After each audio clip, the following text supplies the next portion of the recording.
Come all you young rebels and list while I sing.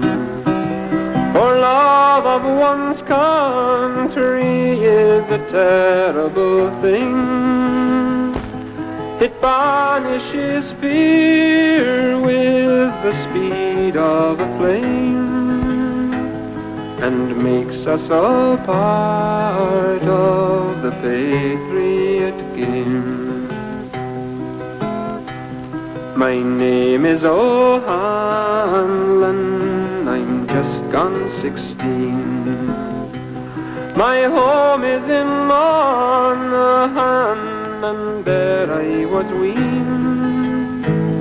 I was taught all my life cruel England to blame, and so I'm a part of the Patriot Game. 'Tis barely 2 years since I wandered away with the local battalion of the bold IRA. I read of our heroes and wanted the same, to play out my part in the Patriot Game. They told me how Connolly was shot in a chair, his wounds from the battle all bleeding and bare, his fine body twisted, all battered and lame. They soon made him part of the Patriot Game. The offensive against Warren Point Harbour. They've warned the owners of cargo ships using the port that the safety of their vessels can no longer be assured. The harbour has come under mortar bomb attack in the past because the provisionals say it's being used by the Army and Marines on intelligence gathering duties. Train services between Portadown and Dundalk have been disrupted because of a bomb scare. The border section of the line has been closed and security forces are searching the area. A soldier is still seriously ill after being shot inside the Royal Victoria Hospital in Belfast. He was hit 3 times when a gunman opened fire on him in a corridor leading from the casualty department to the canteen. And a policeman was also injured when gunmen ambushed an RUC Land Rover on the Springfield Road. Several shots hit the vehicle and the constable was treated in hospital.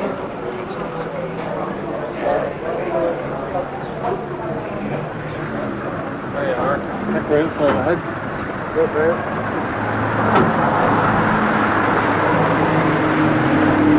Belfast, the north of Ireland. A summer day like any other.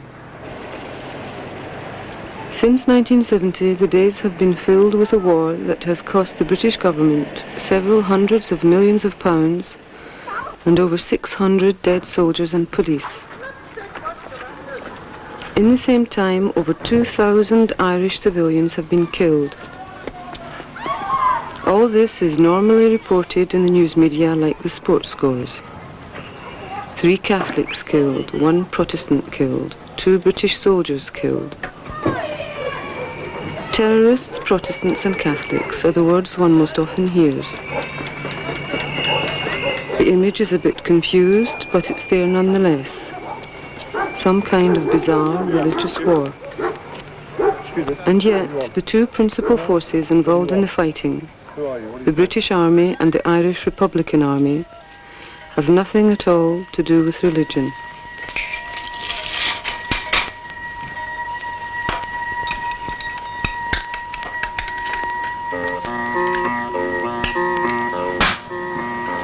Checker.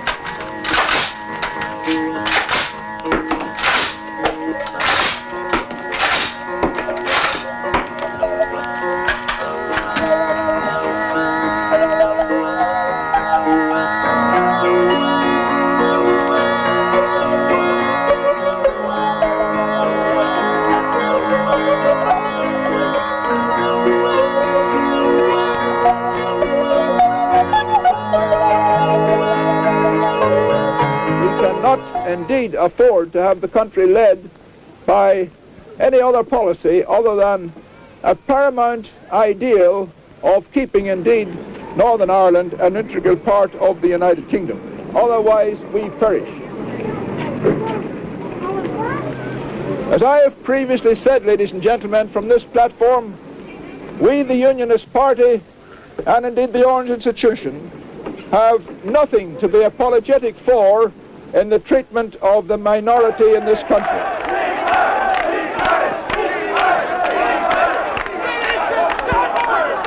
The city of Derry, October 5th, 1968. The beginning of the civil rights movement.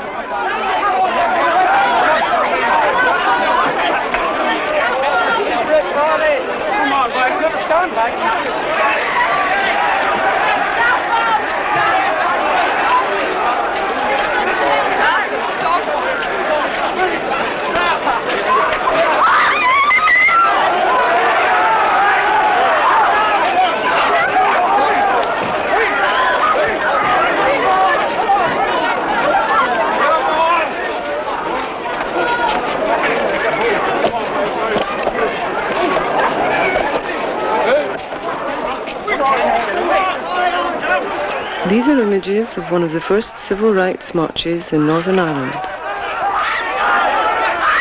Civil rights, the name and the tactics immediately evokes the southern United States in the 1950s and 60s. In more ways than one, as is plain to see. A non-violent form of protest for moderate reforms, which is met by systematic police violence. Only at this time and in this place, the protesters were white. They were Irish. For most people who know little about Ireland and even less about Northern Ireland, the events of the late 60s are completely baffling. And with good reason, for Northern Ireland is indeed a peculiar state. For over 50 years, one political party, the Unionists, were in power. They had the support of loyalists of all social classes, thanks to a political line that was very simple. Maintain union with England and preserve loyalist supremacy, no matter what the cost. This meant control of all levels of government, the police, the courts, housing, as well as the major sources of employment. In 1968, unemployment in the nationalist community was nearly 25% compared to 6% for the loyalists. And then there was the Special Powers Act. Over the years, this law has been used to imprison thousands of nationalists without charges or trials. But to understand all this, one must go back in time to the roots of the Troubles.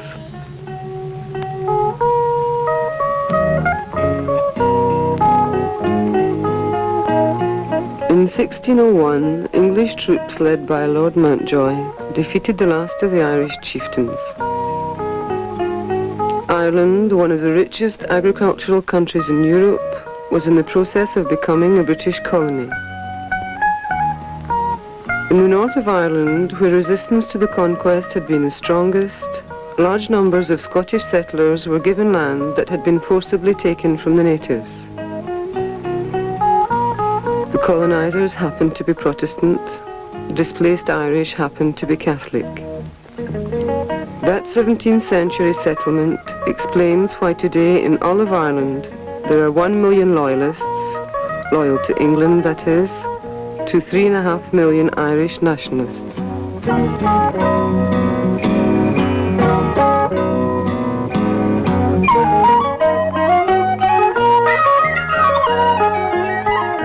But I have also said 300 years later, the Loyalists produced one of their most charismatic and extreme leaders, the Reverend Ian Paisley. In the late 60s, Paisley led a popular Loyalist reaction against the civil rights movement, making it impossible for the Unionist government to offer the Nationalists even the slightest reforms.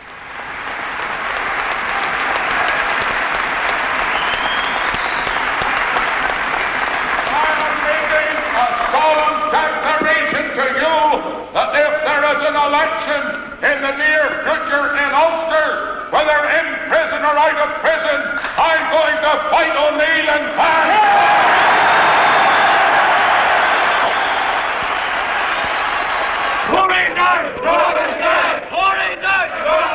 In the face of Paisley's attacks, the civil rights movement tried desperately to overcome traditional sectarian divisions between loyalists and nationalists.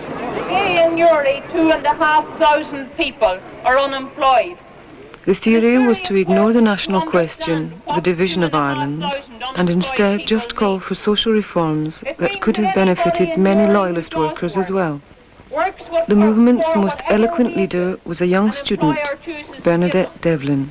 Because if he stands up on his own 2 feet and he says, look, I do 40 hours a week and you make a great deal of profit out of my labour and I'm entitled to a better wage. It's a very simple, very liberal demand. I am entitled to more money for the work I do. Yet that person, if he makes such a demand, can be fired immediately because there are 2,500 people wanting that one job. The civil rights movement was not the first effort to unite the two communities in Ireland. In the 1790s, the United Irishmen movement, led by Protestant revolutionaries such as Henry Joy McCracken, organised a major rebellion. The movement, which objected to trade restrictions imposed by England, was strongly influenced by the American and French revolutions and aimed to establish an independent Irish republic. Although the leaders of the rising were mainly Protestant and tried to recruit settlers into the movement, the settler community as a whole stayed loyal to the colonial government. And loyal it has remained throughout every single rebellion in Irish history. In the 1798 rebellion, 30,000 nationalists were killed and over 10,000 loyalists died fighting for the English.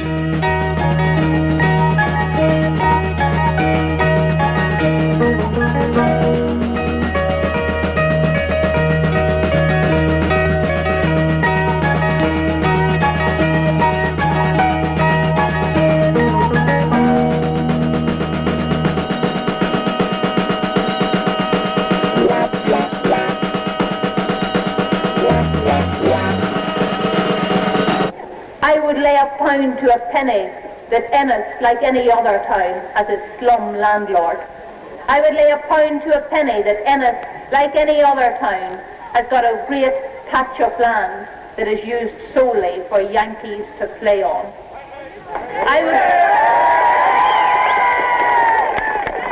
I would lay a pound to a penny that there are quite a lot of families in Ennis paying rents they can't afford for property they shouldn't be asked to live in. That there are people in this town working for wages they can't keep their family on, for men who don't need half the money they're wringing out of the work of Irish people. Therefore, the greatest help that you can give the people in the north is by showing the people in the north that they're not mad. They're not mad for believing. They're not mad for being idealists. They're not mad for thinking that someday, somehow, we are going to achieve the Workers' Republic. Where, oh, where is our James Connolly? Where, oh, where is that gallant man? He's gone to organise the Union. Than to working men, they might yet be free. Then who will lead the van? In the early years of the 20th century, Jim Larkin and James Connolly organised the Irish working class and linked it for the first time to the long-standing Republican movement. This was a revolutionary development and it led to the most important of all rebellions, the Easter Rising. On April 24th, 1916, Connolly led the Irish Republican Army, the IRA, in an insurrection in Dublin. But the rebels, besides being poorly organised, had little popular support, and within a week the rebellion had been crushed. And then the British government blundered. 16 rebel leaders, including Connolly, were executed, and thousands of nationalists were interned in prison camps in England. Almost overnight, the Irish people began to give their active support to the IRA. Was better to die 'neath an Irish sky than at Suvla or Sudel Bar. When from the plains of Royal Meath strong men came hurrying through, while the English Huns with their long-range guns poured hell through the foggy dew. 'Twas England bade our wild geese go, that small nations might be free. But their lonely graves are by Suva's waves, or the fringe of the great North Sea. Oh, had they died by Pierce's side, or had fought with the noble Cathal Brune, their names we'd keep where the Fenians sleep, 'neath the shroud or the foggy dew. By 1920, the IRA had developed a highly successful campaign that was to become a model of modern guerrilla warfare. Despite mass arrests, Britain was unable to defeat the nationalists militarily, and the British government was forced to concede a certain measure of independence for the Irish. At the same time, they readily accepted the demands of the Loyalists in the north, not to be included in an independent Ireland. Thus, a 26-county Free State was formed in the south, while 6 counties in the north remained under British jurisdiction. The new statelet of Northern Ireland was assured a majority of 1 million Loyalists to 500,000 nationalists. The selected 6 counties also happened to contain most of Ireland's industry. But it was only after a bitter civil war among Republicans before conservative nationalists, backed by the British, were finally able to impose the settlement. It was in this way that British economic interests were protected, the IRA neutralised, and Ireland was divided. And for the next 50 years, the Unionists in the north governed through discrimination and police terror. But the Loyalists were living in fear, haunted by the spectre of the IRA. The Patriot Game was far from over.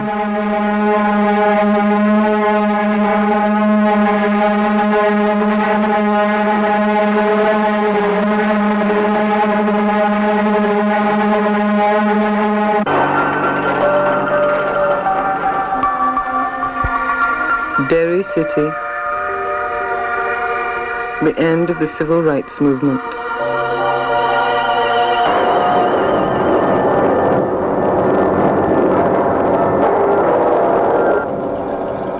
Beginning on August 12, 1969, the paramilitary Loyalist police force attacked the nationalist ghettos in Derry and Belfast. It was reaction in its purest form. A violent effort to return to a time before the civil rights movement had existed, when nationalists had been passive and demoralized. In Derry, barricades and Molotov cocktails stopped the police.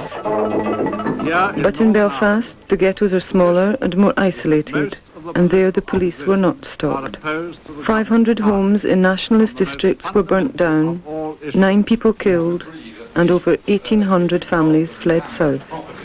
In the Belfast area has been in the Catholic area, but it is the Catholic community which has suffered most physical damage here. Well, this may well be. I'm not in a position to say yet, because quite frankly it hasn't been feasible for many people to go into those areas, as you know, and it will obviously take a very long time to make a count and assessment of all the dreadful things that have happened. Rows of red brick houses, soulless, charred and burned, stand face to face and back to back. There's no lace curtains now. echo from the distant past, impervious to pain. Cement and bricks and human skill will raise them up again. From my flat above the streets I stare, I curse my newfound home.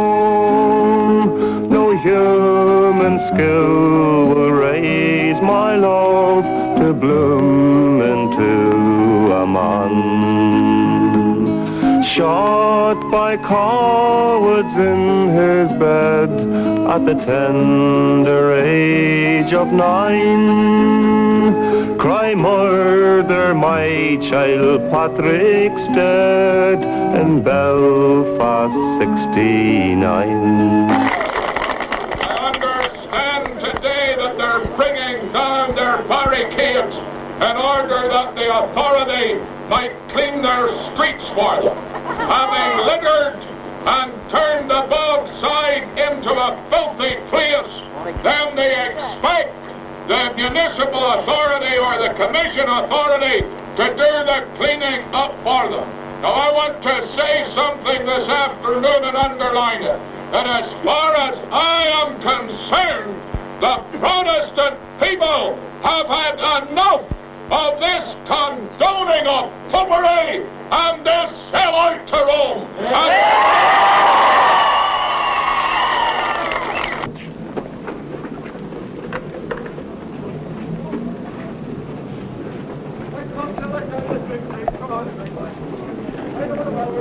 On August 15th, 1969, British troops began arriving in Northern Ireland with the announced aim of keeping the peace between the two communities. But in reality, they were there to prop up a state faced with a virtual insurrection. The civil rights movement had suddenly become irrelevant. After August, it was too late for reforms. Following the failure of the 52-62 campaign, which failed fundamentally because it didn't have the mass support within the nationalist ghetto areas of the occupied North, there was a reanalysis, and because of a certain amount of demoralisation which resulted from that failure, there was a reformist element which gained control of the movement. As a result, in 1969, when the nationalist ghetto areas of the occupied North were attacked by loyalist extremists, the Republican Army was not in a position to defend the nationalist people, and initially there was a sectarian response to those attacks, and the armed ability of the nationalist people was built up. However, those people who had initially formed the political core of the Republican Army, reanalysing that situation, that is the 1969 crisis, realised that the sectarian element was merely a symptom of British imperialist rule, and consequently it was a necessity to reanalyse a response to that symptom. This led to the emergence of what became known as the Provisional IRA, and the Provisional IRA was to be distinguished because it advocated the necessity of an armed struggle to be directed at the main core of the problem, which was British imperialism, and not a reformist approach to sectarianism, which was merely a symptom of British imperialist rule. For us, this war is not just a war of shooting British soldiers. It is also about coming to a final political objective, which is the creation of a 32-county democratic socialist republic to be controlled by the ordinary people for their own benefit. Stand still, you're under arrest for breaking security.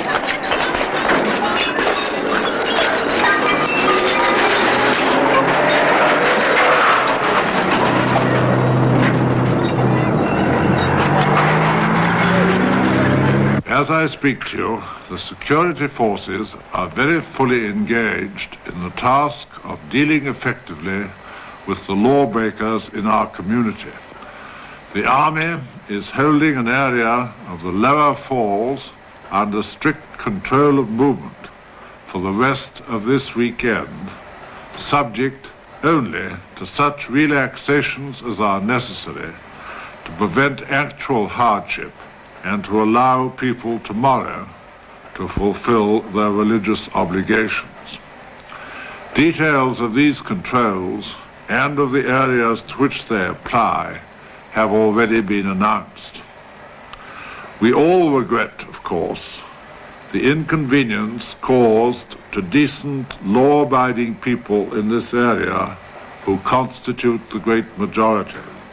But we are determined to rid them and Northern Ireland as a whole of the terrorists in their midst. In the middle of 1970, when following a sectarian attack on one of the nationalist ghetto areas in Belfast, the Short Strand area, the Provisionals were in a position to successfully defend that particular ghetto, where the nationalist people were outnumbered something like 10 to 1. The following week, which was July 1970, in a direct response to the ability of the Republican Army to defend the nationalist ghetto areas, the British Army occupied one major nationalist ghetto area, the Lower Falls. But from the Provisionals' point of view, this was further vindication of why armed struggle was necessary, because this was the first physical manifestation of British imperialism since the 1920s.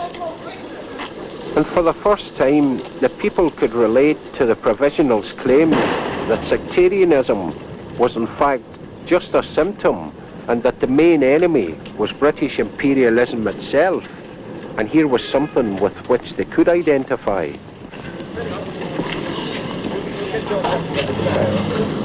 I was down at the corner of Marston Street about 20 past 12 Friday night or Sunday morning. Couldn't get home to my own home. It was only around the corner at Murdoch Street. Seen a man getting shot down, shot through the head by the Scotch troops at the corner of Connolly Road. And the ambulance was about 20 minutes coming, and I had trouble getting out with the man. I think the man has since died. Going to chapel this morning, we were searched 4 guards, and they weren't even going to let us out to go to chapel this morning. It was like hell opening for sinners. It was shocking. It was worse than the Battle of Mons.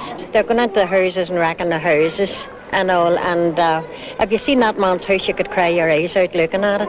Friday night at 6:15, my wife took bad. She was badly hit with tear gas. She was taken to Royal Victoria Hospital very ill, along with, she was expecting a baby. Baby was born at 3:15 the next morning. Baby still very ill, along with the wife. I was taken at gunpoint from my house. Yes, I was taken at gunpoint over to Royal Victoria Hospital. Taken into Royal Victoria Hospital to see my wife, and they were standing there with their guns on me at the corner. At the very bed where my wife was lying, and they had their guns on me. They marched me like a trooper down the street again. They got me to the bottom of the street and stood me up against the wall and searched me. Made me lie on my face. Then they took me around to the house. When I come round to the house again, they wrecked my home. I had just come round to the house again, they were just away. They wrecked my home. Dogs I had for our people, they set them free. Baby's clothes, the meter, beds, they tore them apart. The food is spread it all over the place, searching for it. They went upstairs, bunk beds, took them down. They took the wife's bed down, wardrobes, took all that down. They broke the windows in the back. They're animals, nothing but short, just animals. The Scotch men were walking down the street and they're walking by, got the wee van outside the door, couldn't do enough interpretation. They broke every window in the van. They said this will stop bullets. Then they kept boasting, we'll fix the ARA, we fix the ARA. 4,500 of them, armed with tanks, machine guns, the lot, Saracen cars. They fixed the ARA. 20 or 30 brave men with guns who they tried to murder, which they have murdered, and which they'll continue to murder. That's the British Army. Professionals, professional looters, professional robbers, professional thieves.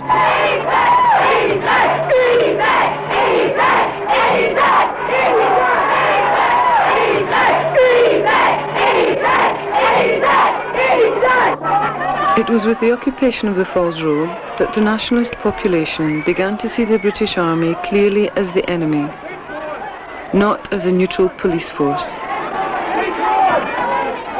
It was also the beginning of what has since become the longest war in the history of English-Irish conflict.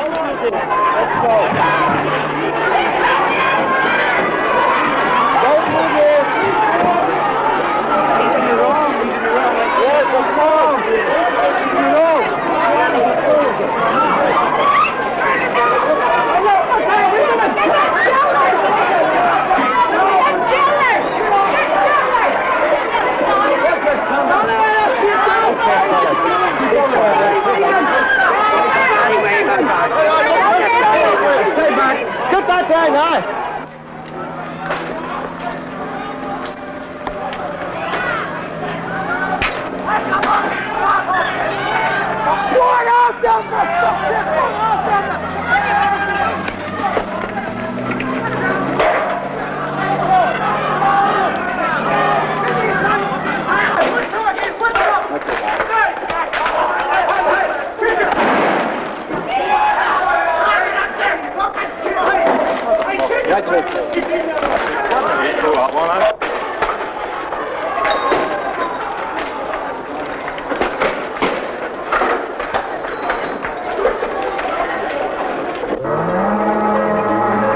Shortly after the Falls Road occupation, guerrilla war started, but it was a new kind of war.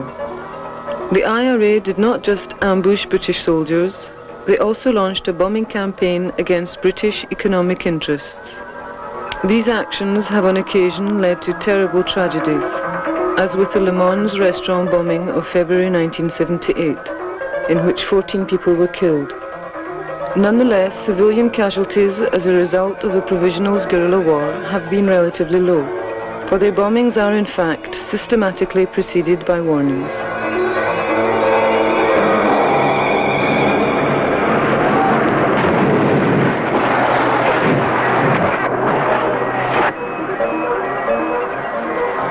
By August 1971, the number of monthly bombings had risen to over 90.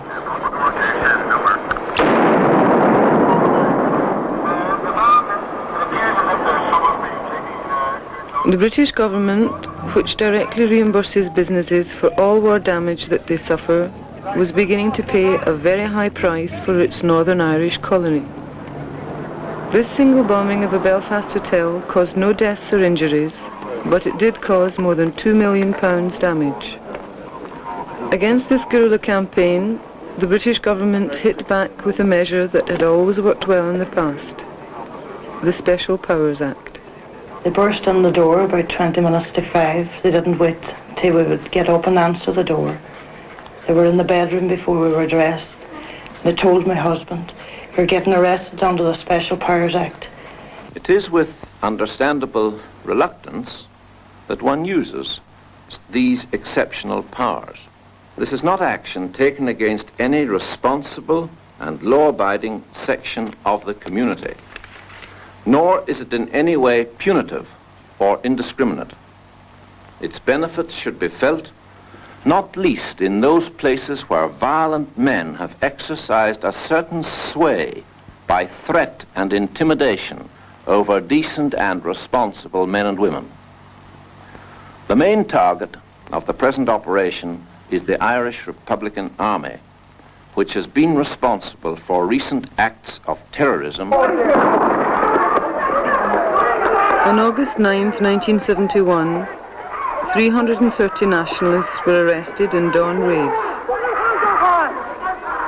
In the rioting that day, 14 people were killed.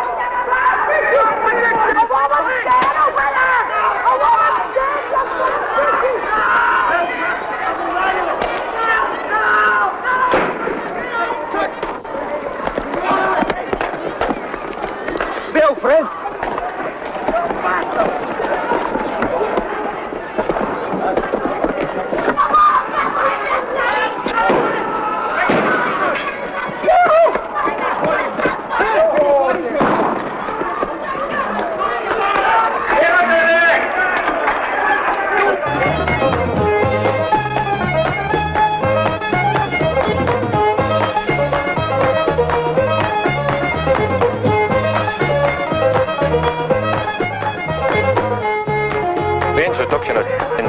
Has given the ordinary soldier like myself a chance to get to grips with the gunmen, because our main problem isn't the local population, it's just the IRA gunmen that we are interested in.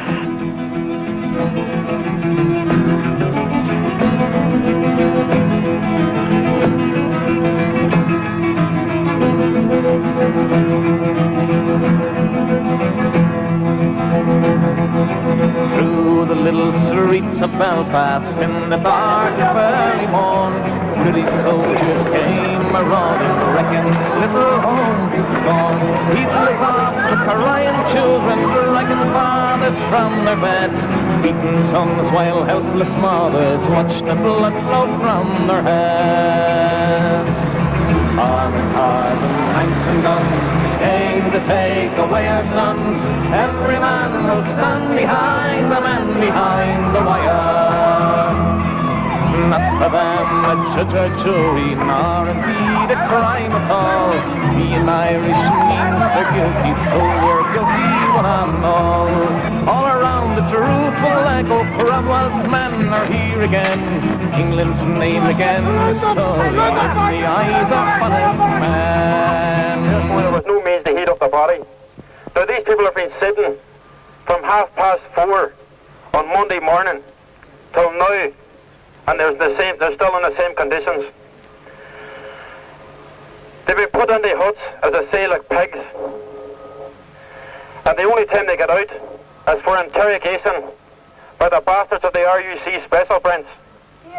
Now, as everybody well knows, when you go in for interrogation... Just days after internment was introduced, the nationalists began to realise that the internees had not only been beaten up, which everyone expected, but that some had been severely tortured.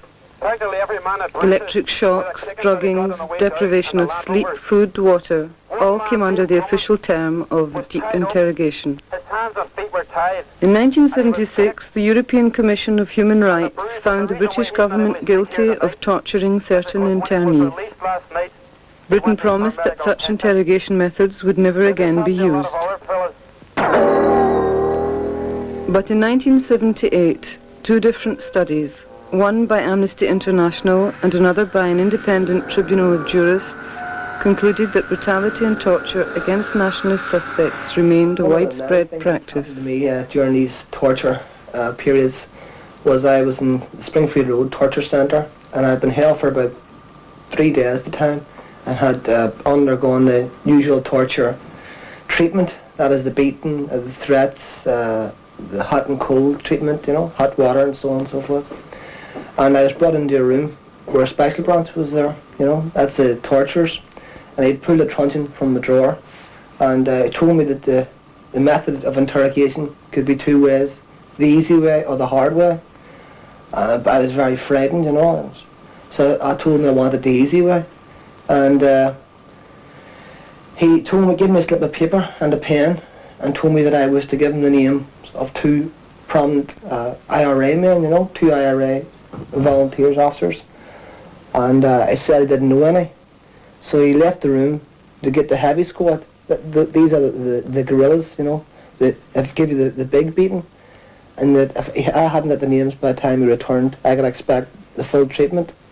So he went away, you know, and I was pissed off at this, you know, and came back. And do you know any names? And I said, well, I don't know anybody, but, and when I said but, he jumped, you know, he said, right, Mr. Austin, we know you're a very sound kind of a guy, and you tell us names and we let you go. You can go home to your family.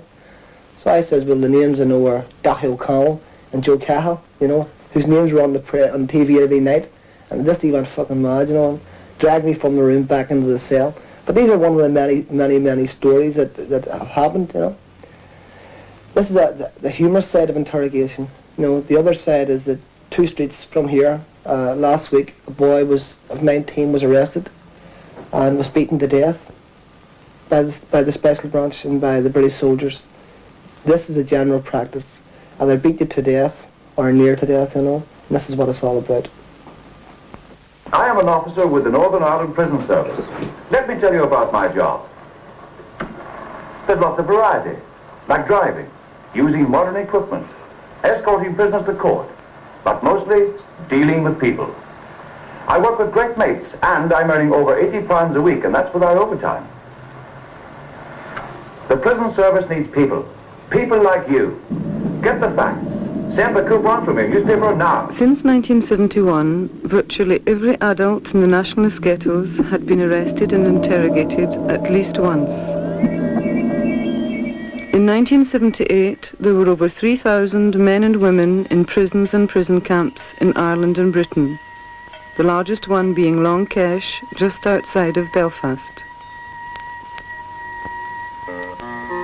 Through the years, nationalist prisoners have struggled repeatedly using hunger strikes, prison insurrections and escapes in order to assert their rights as prisoners of war. Rights which were recognised by the British government before March 1976, but which have since been denied to all nationalists arrested after that date.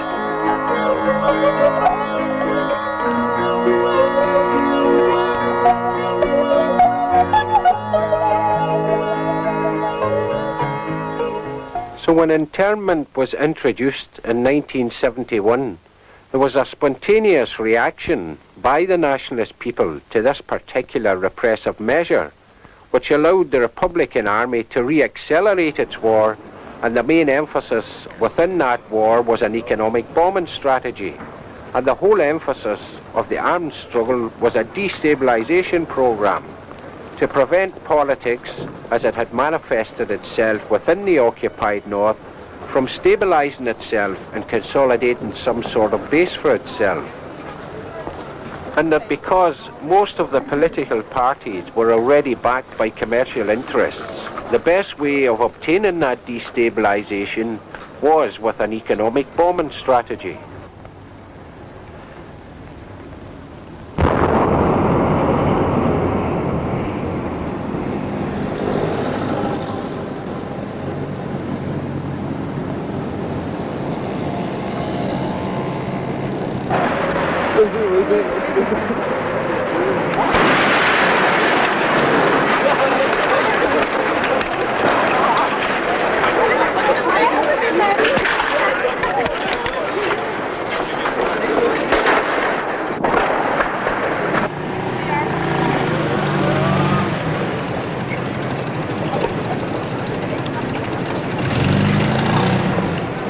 It's very difficult to suggest any particular security action that can avoid this kind of thing. This particular devastation apparently was caused by a lorry hijacked in Joy Street yesterday. Now there must be some people who saw the hijackers. There must be some people who know who's involved in this bombing. I doubt very much whether there are very many people organizing this. I doubt whether there are very many people taking part in it. But it is high time that every citizen of Northern Ireland, quite irrespective of religion, quite irrespective of politics, came forward and said, I have information. And that, in my view, is the only adequate means of dealing with this sort of situation.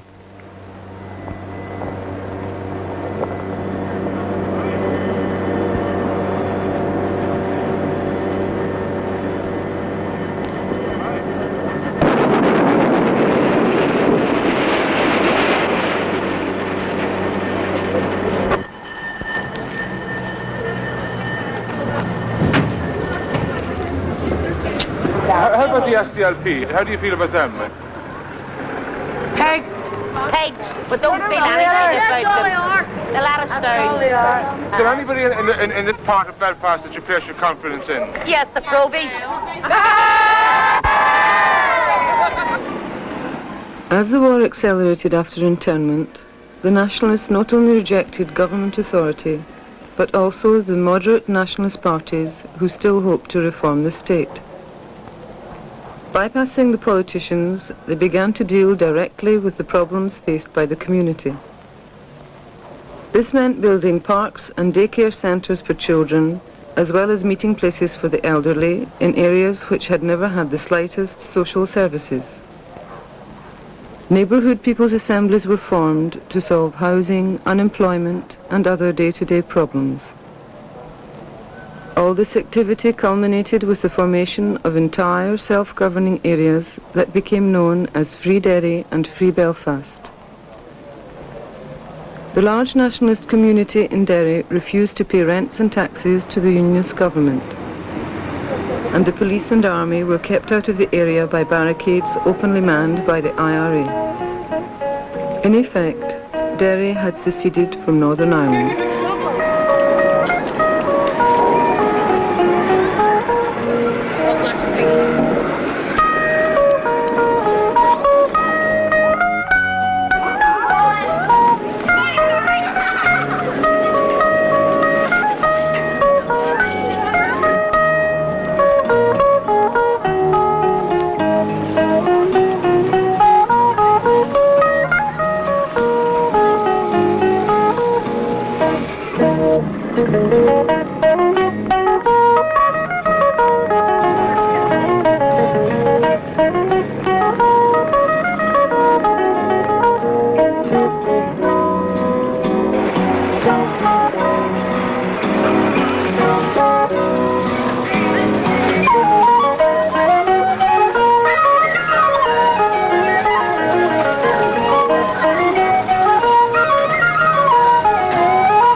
On October 11th, 1969, there were riots in the Loyalist districts of Belfast.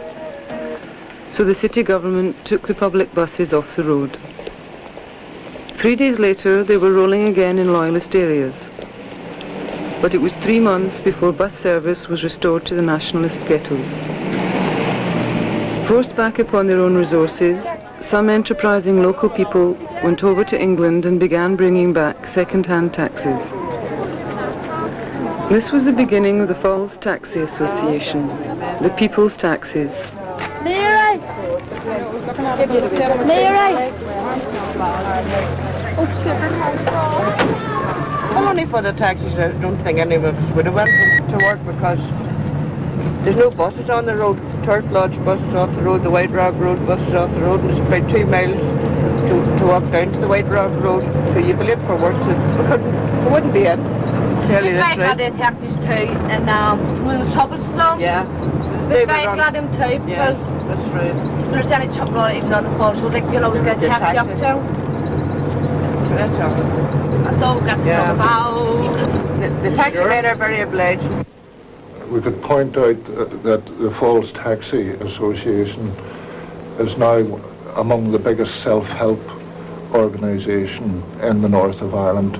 We now have 350 drivers, 450 persons, self-employed, actually working on the routes that we have specified before.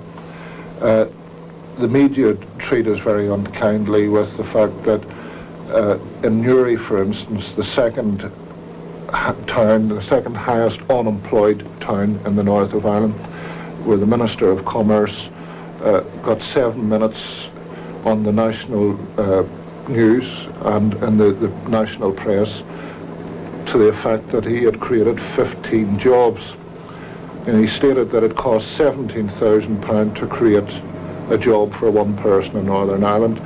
Yet we have never received any credibility or acknowledgement from any source to the effect that we have created 350 jobs, permanent jobs for people that because of the areas where they live, the nationalist ghettos, they can't find employment anywhere else. They have to remain in the areas.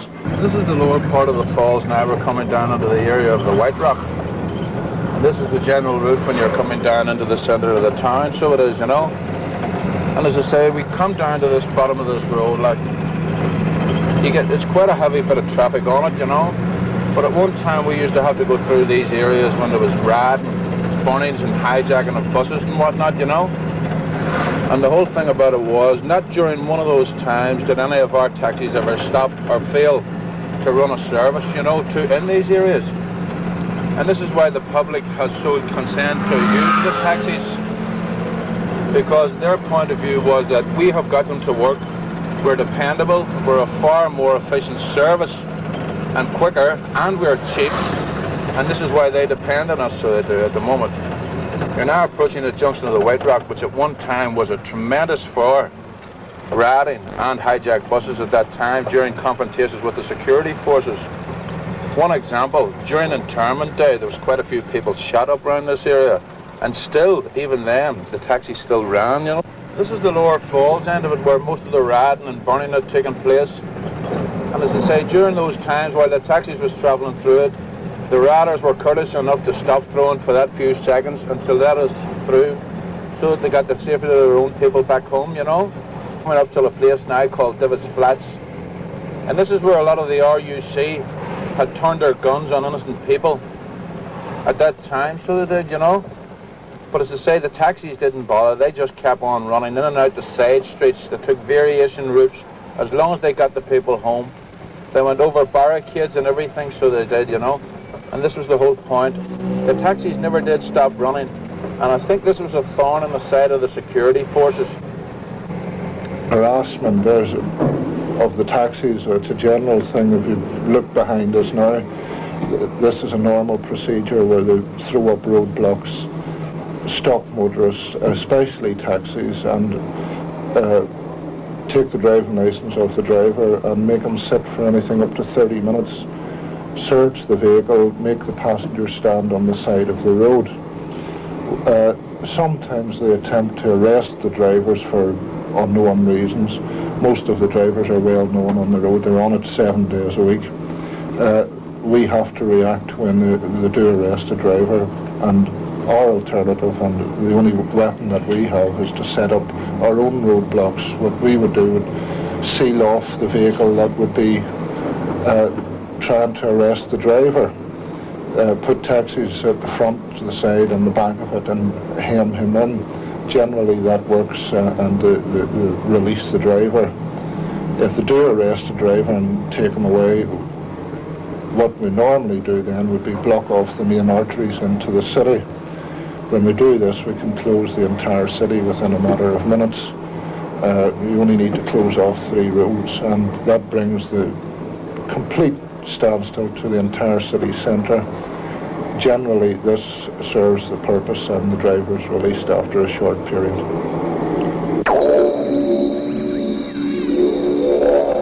In 1971, nationalist civilians became increasingly the random targets of a campaign of no-warning bombs, kidnappings and assassinations. In other words, death squads. It was a loyalist reaction.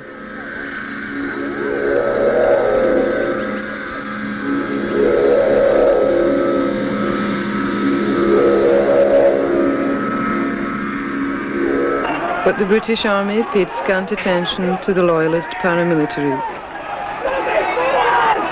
Their major concern was in dealing with the new wave of mass demonstrations by nationalists protesting against internment. The streets of Northern Ireland soon became a real-life laboratory for the Army's experiments in controlling an insurgent population. And the nationalists were the human guinea pigs. One of the techniques was the use of so-called harmless weapons, including the not-so-harmless CS gas, which was first widely used in Vietnam. CS gas is in fact lethal and can cause permanent damage to the lungs, stomach and eyes.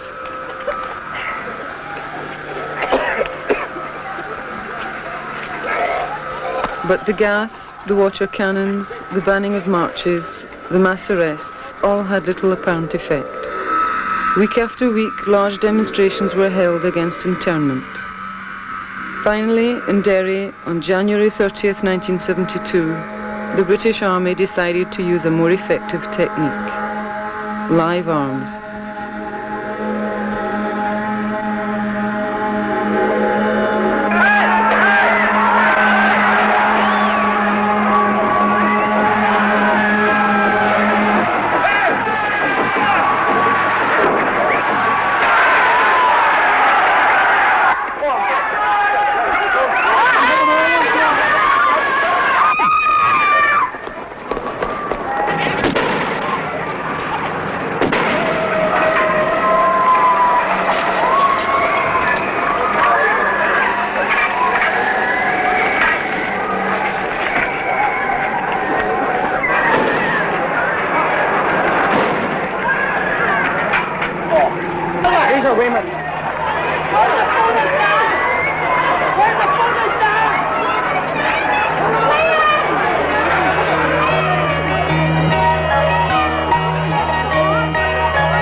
One soldier got out before they even stopped the sergeant tank, got on his knee and shot everywhere.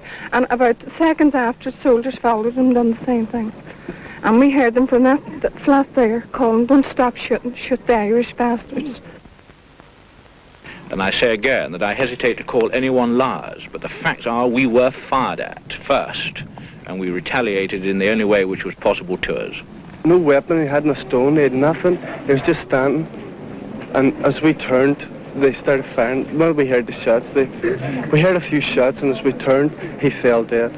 He went to tell the soldiers to stop firing. You can see the blood running there where the gentleman was shot at. But that's all I can tell. I was too shocked. I never saw it even, and the worst film I ever looked at. It was massacre. It was mass murder. And I don't care who hears me say it. And I don't care, I never hope to love to see the day that'll never happen again. For it's pure murder. Murder. They come in shooting, there was no doubt about it. From they come into the backside, they were shooting even before they come into the backside. And there wasn't a nail bomb thrown in this area. No, there wasn't a rifle shot fired. They were the people who done the shooting. And then the police backed them up from the walls here. Police, they shot down from the walls. That's what caused that fellow's death there. He tried to help two other lads, and they were shot down just like a bloody dog, just like animals we were shot at. And I have no doubt, that this has been planned. They called off the Orange meeting and the Paisley Night meeting and the Guildhall so that they could shoot us. They didn't care who we were, didn't care man, woman or child here. A youngster died this morning with a run over with a Saracen and then went back over the top here again. I mean, what are we going to do? Are we going to stand by idly and watch it all?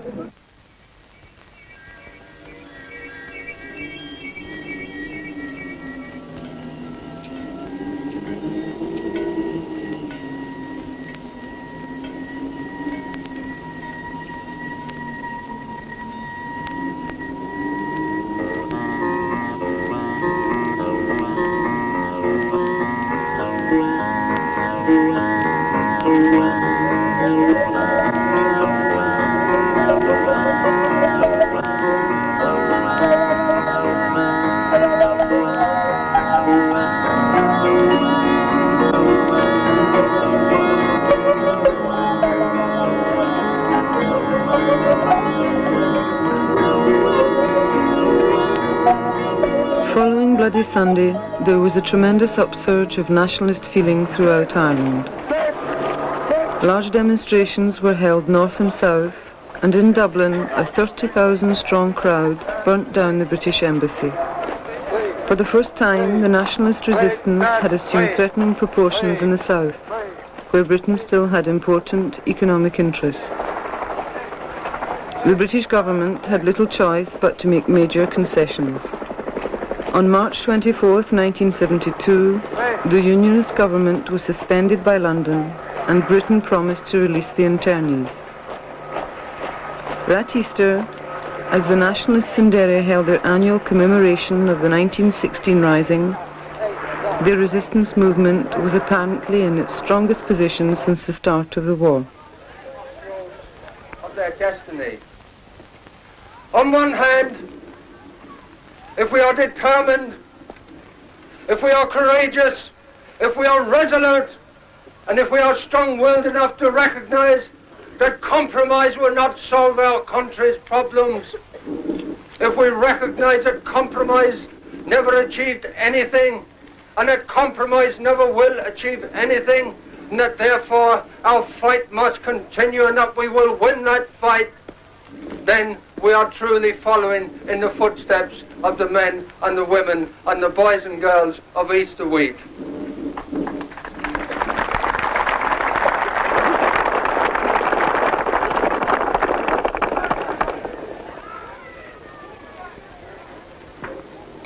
Suspending operations at Christmas and at Easter and in implementing a 3-day unilateral truce on March 10th, 11th and 12th last. In addition, we have held wide-ranging talks with various groups and parties with a view to holding an all-Irish conference. Would you put your question again, please? Isn't it politically very difficult, if not impossible, for Mr. Whitelaw to do as you suggest, in view of the high emotion that's been engendered amongst Protestants, particularly with the forthcoming weekend? Well, my reply to that would be this, that if Mr. Whitelaw and his government are sincerely interested in peace, then they'll be prepared to discuss our terms with us. We were anxious to discuss our proposals with the representatives of the British government, but we were determined that if there was going to be a truce, it was going to be a bilateral truce. It was going to be one that would be publicly recognised by the British, and that would be conditions that would be binding on the British Army as well as on the Republican Army, and this was done. Then we went to London and we met Mr. Whitelaw and members of his political staff, and we listened to what he had to say, which didn't amount to very much, and then we presented our own document, our own proposals, and which we called upon the British government to recognise the right of the Irish people as a whole, acting as a single unit to decide the future of Ireland, and we called upon the British government to withdraw all their forces by a specified date. Mr. Whitelaw didn't turn down our proposals. He said he would refer them back to his cabinet, and this is what I believe brought about the ending of the truce. That Mr. Whitelaw went back to Ted Heath, who was Prime Minister at the time, showed them our document, our proposals. Ted Heath read them and turned around and said, well, I don't think there's anything can be done here. You'd better break the truce as soon as you can. And in fact, the truce broke on the following Sunday night, and it nearly broke that morning in Portadown, where there was severe provocation, and it broke on that Sunday night. It was inevitable in view of the behaviour of the British troops in Lenadoon, in Belfast, that the truce was going to break. It broke with tragic results for everybody concerned, but for tragic results for the Irish people, for the English people, tragic results for the British troops and the IRA volunteers and the civilians who've been killed since then. And I hope that the day will come again when British representatives realise that the only way to a permanent peace in Ireland is to meet the representatives of the Republican movement and negotiate with them a phased and orderly withdrawal. 2 days after the peace talks in London, the truce broke down in the Lenadoon housing estate of Belfast. There, 16 displaced nationalist families had been allocated homes by the Public Housing Authority. But the homes bordered a loyalist district, and the Ulster Defence Association, the largest of several loyalist paramilitary groups, opposed the move. In turn, the British Army refused to permit the families to enter the houses.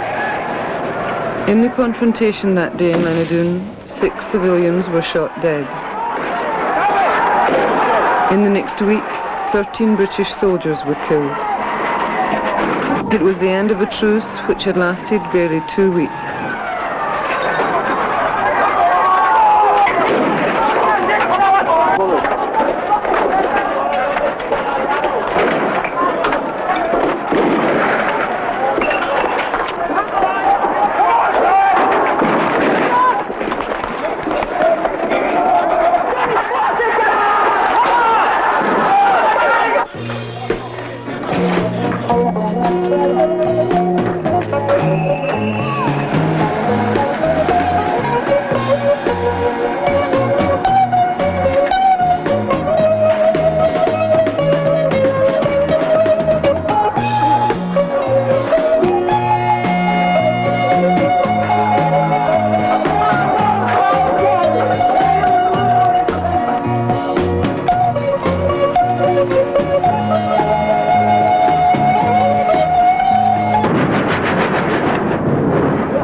the breakdown of the truce, the Provisionals launched their biggest military offensive to date. The commercial centres of Derry, Belfast and other major towns began to look as if they had been blitzed from the air. In the space of a few days, British investment was hit with millions of pounds of losses. And because of warnings, there were virtually no civilian casualties. Until July 21st, when bombs placed in Belfast killed 9 civilians. The British government and media seized the opportunity given by Bloody Friday, as it was to be called, to present the IRA as mad terrorists. It was only several months later that an investigation by the London Sunday Times revealed that hour-long warnings for all the bombs had been given to the Samaritan organization, which had in turn notified the police. For some reason, however, several of the bomb alerts were not passed on by the police to the target areas. The result was several innocent people killed and injured, and a tremendous propaganda victory for the British government.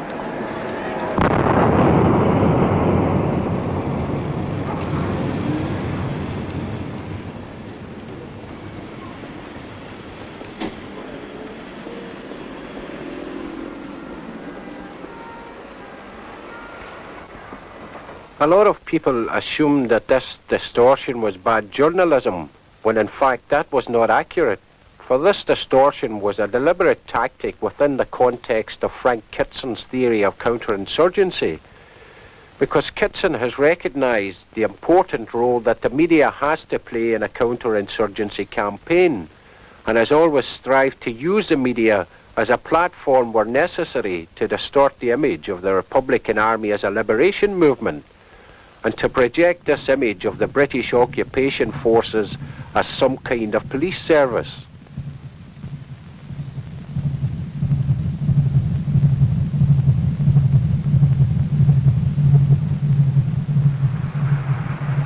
Ten days after Bloody Friday, 22,000 British troops occupied the nationalist ghettos in a move codenamed Operation Motorman.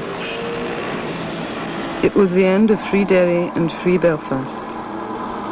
Let Arab see, there's the power. There's the power there. What chance have I against a man like that? The cream of the British Army, the paratroopers. A couple of thousand came over them house last night and cut us their ribbons. They didn't give us a chance. Over for them. Arrange a meeting with Jack Lynch and it's a blarney. That's a lot of bloody hooey. Yankee blarney. We're down up here. We're getting murdered up here. Murdered. I have made it perfectly clear that these operations are designed to protect the whole community, to remove the fear of intimidation by terrorists from the community, from wherever it may come. And I think that after the work of Her Majesty's government over these recent months, the patience of Her Majesty's government, the work to convince the minority community that we are determined to give them a fair deal, I trust this friction will not arise. I see no reason why it should. The security forces are there to protect the whole community. There are over 1,000 different British firms throughout Ireland, north and south, controlling more than 60% of the country's total industrial activity.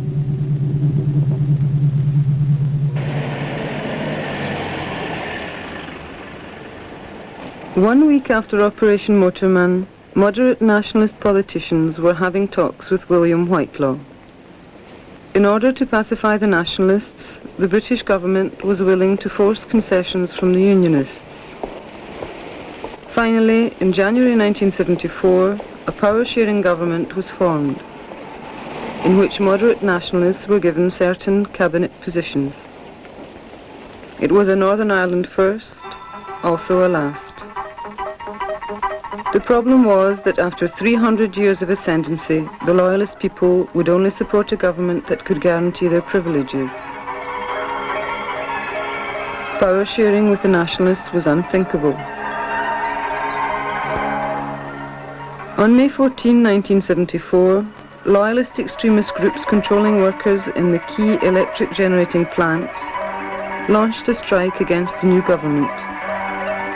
When the British Army refused to intervene, the success of the strike was assured.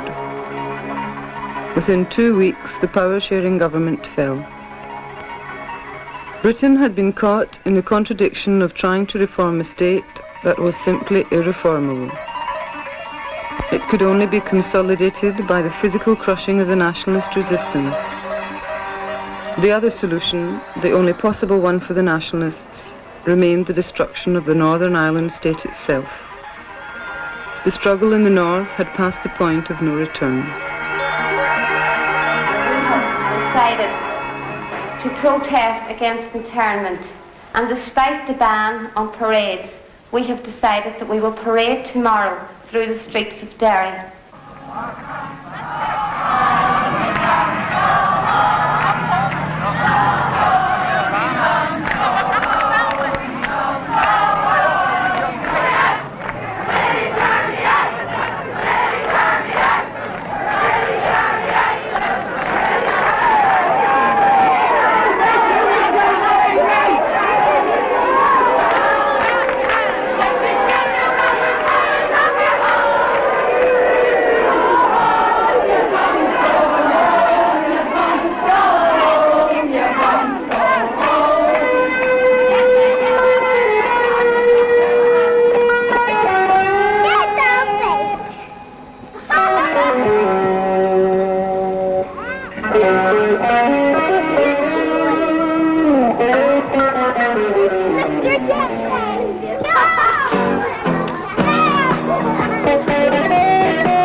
This is Turf Lodge, a housing estate in West Belfast. It's a nationalist district like most others, which means an unemployment rate of over 20%. It also means a military occupation, endless raids and arrests, and the constant threat of violent death.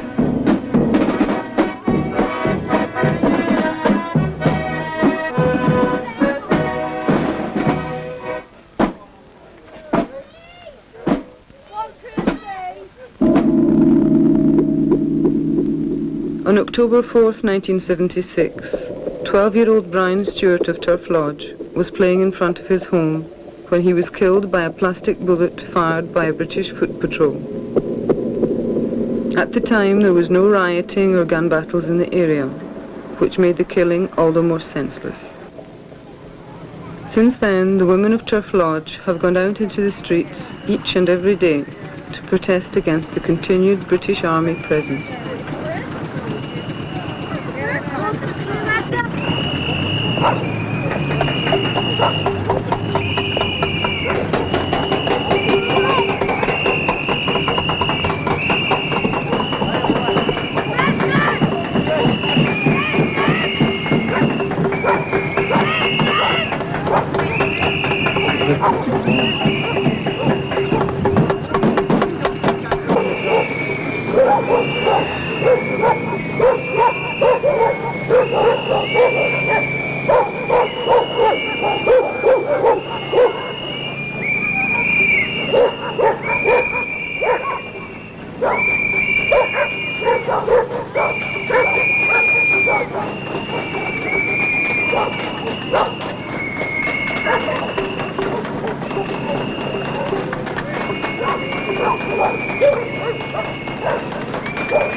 Turf Lodge sort of started it, and all the women came out with their bin lids and whistles, and now, 3 or 4 months later, all the nationalist areas, St James's, White Rock, Ballymurphy, Ardoyne, the Strand, they're nearly all out with their bin lids and whistles again.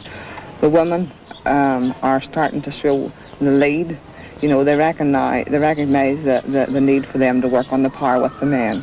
I mean, from the start, women have been involved in the military campaign, but now the women who sort of usually stayed at home are all coming out and begin to feel the power that they have when they're all banded together and coming out as a force and making their presence felt in the area. The Brits obviously don't like this at all, and if there's only 1 or 2 women out, they think they can sort of abuse them, but before they know it, there's hundreds out, and the Brits are chased out of this particular area.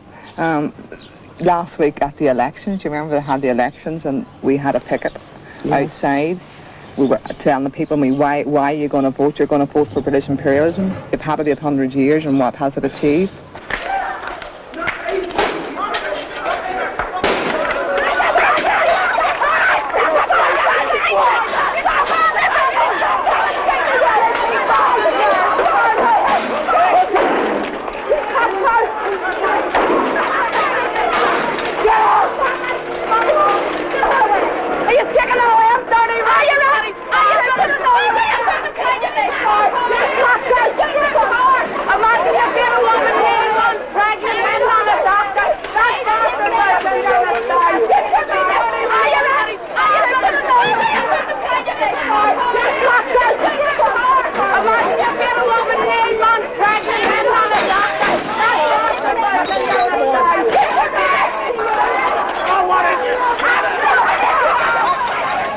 In August 1976, in the midst of the continuing war, a peace movement was formed which tried to regroup moderate nationalist and loyalist women.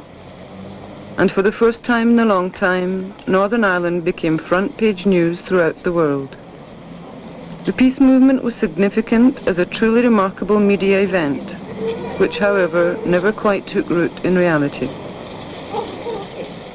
They came into formation after 3 children had been killed in an accident on the Upper Falls Road. And what had happened was that an IRA active service unit were going out to ambush the British Army, and on the way to the ambush they were chased by a British patrol. The patrol opened fire on the car, the driver was killed, the car obviously went out of control and hit the 3 children. At the beginning of that there was obvious sympathy towards the family, and people were very sympathetic and people were very sorry what had happened. The peace movement, led by Kieran McKeown, a local pro-British journalist, used this opportunity to launch a movement that was directed against the IRA. From its very formation, it condemned were selective. It condemned IRA violence, but didn't condemn British Army violence. It condemned the shooting of businessmen, but allowed the shooting of innocent Catholic civilians. It progressed solely because it was well financed, and we believe that it is financed solely by the British government and by pro-British elements and by big business. It continued to about January of this year, fairly strong, you know. What happened then was, in the West Belfast area, the British Army deliberately sent in the Paratroop Regiment, who, as you can remember, were responsible for the massacres in Derry, the shooting of Magella O'Hare, the schoolgirl who was murdered by the British Army, and other mysterious shootings in the country areas. The British Army were directly responsible for those. The Patriot Regiment came in typical SS fashion, house raiding, abuse, beating people up, in-depth interrogation, and in actual fact they threw a young boy out of the window at the interrogation centre that I mentioned earlier on, Springfield Road Barracks. This effectively alienated the people even more from the British Army, and the Republican movement were seen to be the only ones who cared and who could provide the alternative to this type of attitude that the British Army had adopted. All through this campaign of harassment by the British Paratroop Regiment, the peace movement issued no statements, didn't condemn the violence, in fact issued statements saying that they support law and order and that we, the nationalist people, should do the same. The problem was that how can you support law and order when law and order is kicking your door in and beating you up?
Did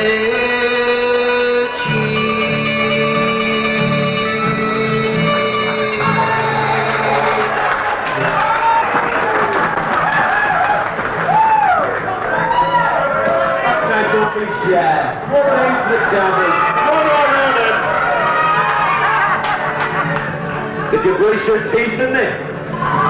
Wash your face also,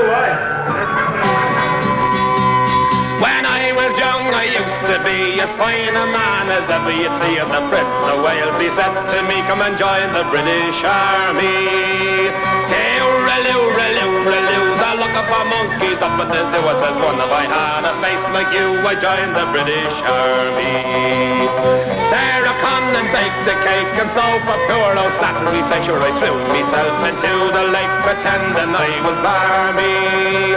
Tooraloo, I've made me mind up what to do. Now I'll work me ticket home to you and the British Army. Sergeant Healy went away and his wife got in the family way, and the only word that she could say was blame the British Army. Tooraloo, me curse upon the Labour blue that took me darling boy from me to join the British Army. Corporal Sheen is a terrible note, just give him a couple of jars of stout and he made the enemy with his mouth and saved the British Army. Tooraloo, I've made me mind up what to do. Now I'll work me to get home to you and the British Army. My friend Bill, he is in the RUC. Oh, what, he's in my sarsen, and he snuggled up close to me. Oh, he says he's feeling so very, very poor, because them Queens, they don't want them anymore. Oh, I got a brand new shiny outfit and a pair of kinky boots. I got a fully black jack and a lovely carny suit. And when we go on night patrol, we'll have each other's hand. Oh, we are the British Army and we're here to keep your land. Oh, go to my friend Tom, he is in the UCR. He travels everywhere, travels near and far. He won't go near the Falls Road, no bloody fear. The only thing to get there is a bullet in your ear. Oh, I've got a brand new shiny helmet and a pair of kinky boots.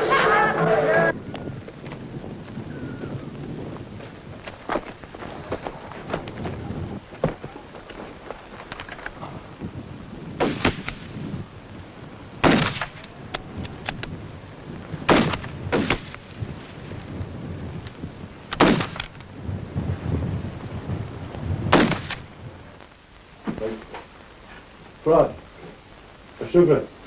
Brad, Anna! Right, as from now this camp officially starts.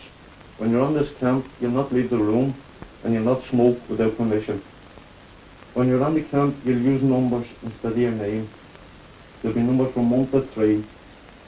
There's a girl who'll have to stay on the camp 24 hours a day. I'm the TO. I'll be teaching them the weapons, and you'll not handle a weapon until I tell you or you ask permission. Brad, leave him off. Right. This is the AR-15. The first thing you do when you take possession of any weapon, you check it for safe.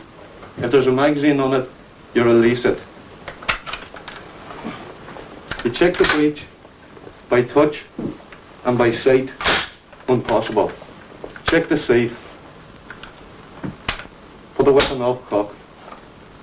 Always point the weapon in a safe direction. Never take anyone's word that the weapon is safe. Right now, I'll name the parts. Down the top, down the right, down the left, and down the bottom. And the Republican movement quite clearly have outlined their proposals for the future Ireland. That's called Ar Nua, the New Ireland. And in New Ireland we envisage communities, self-governed communities, that as the people on the ground will have a say in their lives, will have a say in how their area is run, and will have a dignity that the workers have lacked for so long in Ireland. Those community councils will be affiliated to a regional council, who in turn will be under the direction of what's known as the provincial councils. And Ireland is divided in four. You have four provinces. You have Ulster, Munster, Leinster and Connaught. And these councils at every step will take into consideration the wishes of the people from the ground to the provincial governments, who in turn will be affiliated to the federal parliament of Ireland. And this is the solution to the problem of Ireland today. The solution is not to get rid of the Brits and exchange one master for another master, the Irish capitalist. The solution is to give the control and the wealth of Ireland to the people of Ireland and allow them to administrate what they need for themselves. And the point that I made earlier on about the peace people, or so-called peace people, they are actively working against us. They have said that what we need is more bureaucracy, and we need to have more civil servants ruling our lives. And we quite simply said the solution to Ireland is the people, the Irish people, who can provide the solution, and that solution will be found only under a socialist system. You know, and that's it.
This Ireland of mine has for long been half free.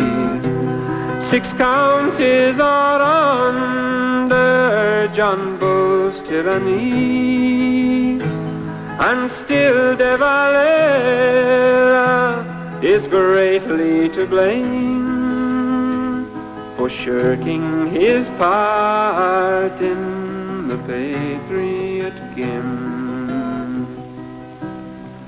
I don't mind a bit if I shoot down police. They're lackeys for war, never guardians of peace. But yet as deserters I'm never letting those rebels who sold out the Patriot Game. And now as I lie with my body all hoarse, I think of those traitors who bargained and sold I'm sorry my rifle has not done the same for the quislings who sold out the Patriot Game.